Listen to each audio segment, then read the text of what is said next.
With YAIA Media Day now behind us, it's a time for an episode of GameTimePA TV along with Steve Navaroli. I'm Matt Gould, and Steve, we had all 23 teams from the York Adams League visit today, and of course the big takeaway is all these new coaches, 8 new coaches in this league.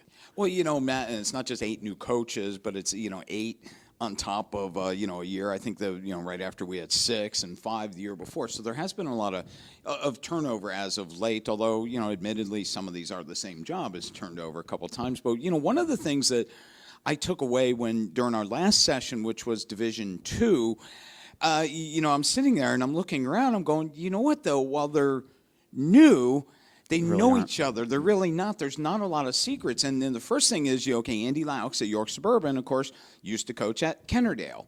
Now, previous to that, Andy was on Suburban staff. So you've got, so you had that. But the funniest, I think, was Jeremy Jones, who used to be at Suburban, is now the head coach at West York, where he was an offensive coordinator before.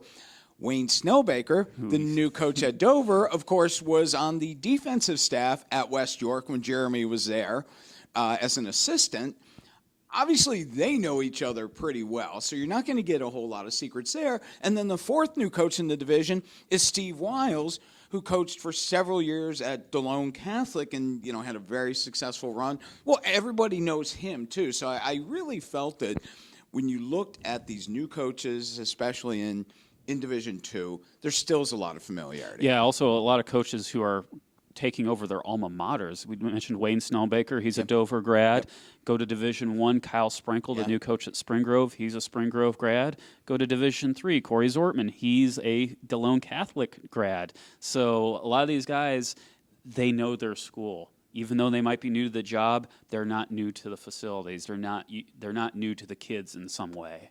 Oh, no, exactly. And, of course, several of them were on the staffs at some point in time at those schools as well. So it's not like they're new to coaching, just new to the head job. So yeah, that was definitely, something, you noticed right away. I mean, you and I have been doing this media day for how many years, and it just seemed kind of funny to see these new faces come in.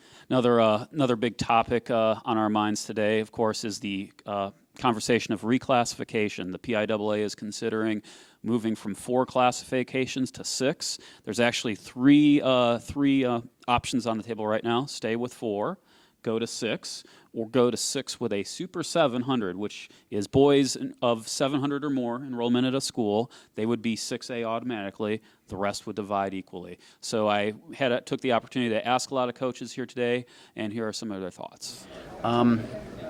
Originally, I really wanted to just leave it alone. I felt like if something's not broken, don't try to fix it. But after looking at, I guess, the article that you guys put on and where the teams would fall in the district with the Super 700 and the 10% rule, and kind of in favor of that Super 700, 6 classifications with the 10% rule. Selfishly, I think that's just where we fit best. They're going to make it no matter what my opinion is.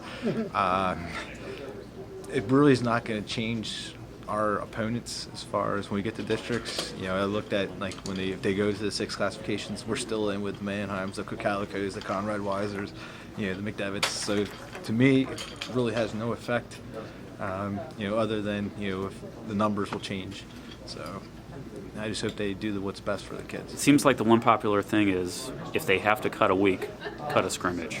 Yeah, and we've gotten to the point where our second scrimmage is, we do, at West York, we do it Thursday night with Southwestern. So we've done just about everything to eliminate it other than actually eliminate it. The biggest thing I'm in favor of is the 10% rule. I like the 10% rule. I think it's more equitable and more fair with these teams because kids that I never see are counting against us. I don't really worry about the classification because either way, we're in the top classification. The only way we're not is if it's a Super 700 and they do the 10%. Then we drop down to 5A. I'm more interested in seeing how it's going to affect the playoffs. I know one of the reasons they're talking about this is because they want to shorten the length of the season. okay, but I don't think anybody wants to go back to 4 teams making playoffs.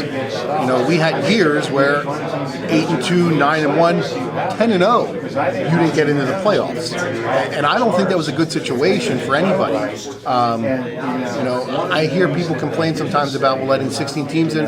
Why? You're giving kids a chance to play football.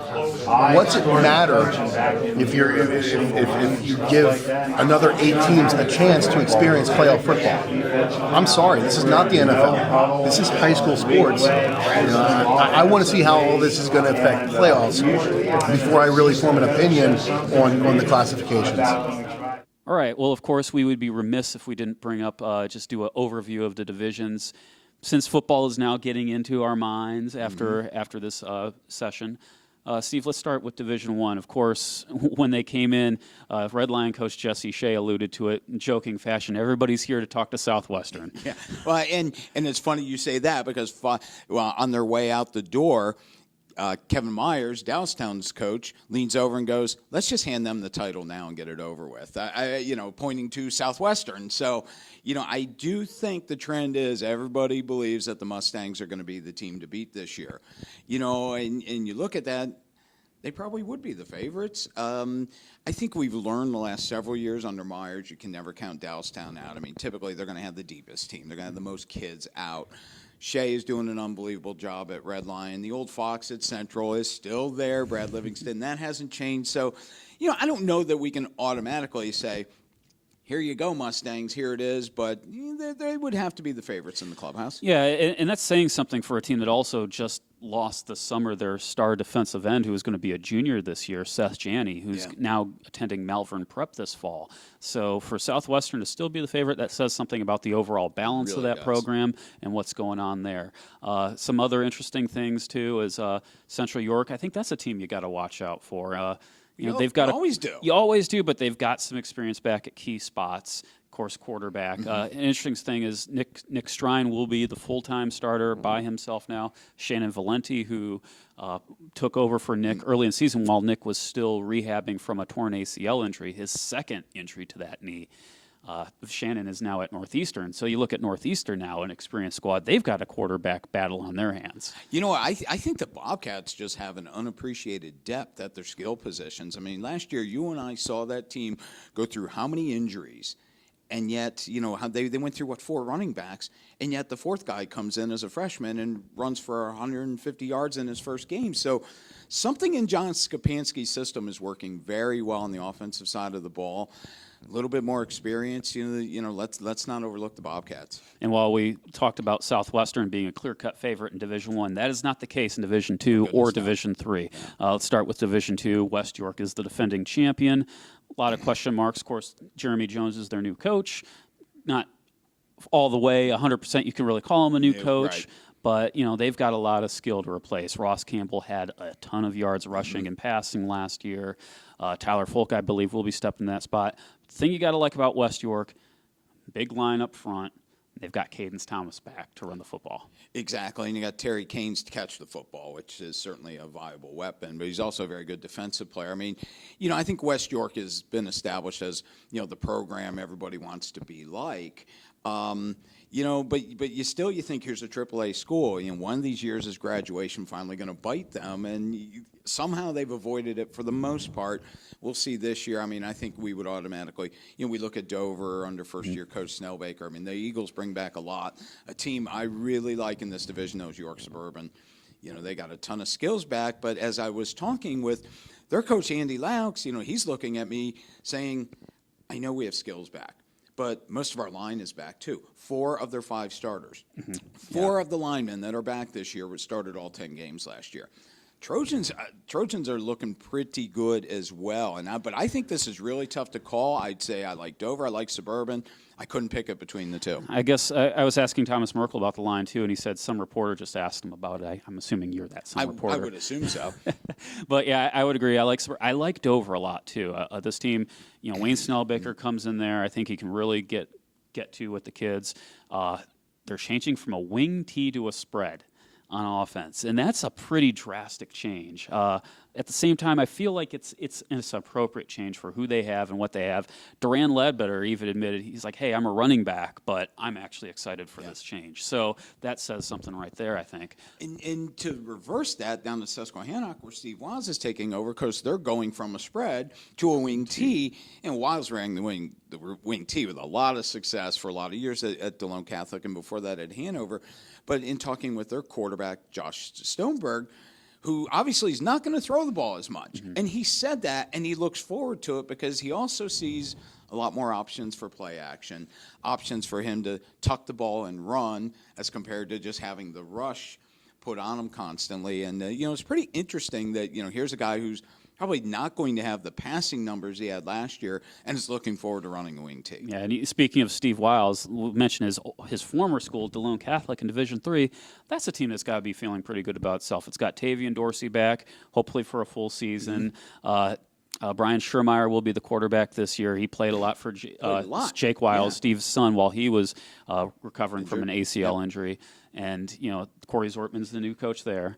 He's really hyped up, ready to go, because that's his school. So he's ready to take the reins. That's a team that should be a player in what will be a wide open Division III. Yeah, I think so too. And obviously, we always look at Bermudian, and we have to look at Littlestown, and just systematics and history and that. But sitting in, and you and I have talked about this, Matt, a lot. York Catholic graduated two unbelievable skill positions, and Hakeem Kennard and Quashawn Grooms, quarterback receiver combo. But yet they have a lot back on the line. A lot back on the line, and they've got kids that played in a lot of positions.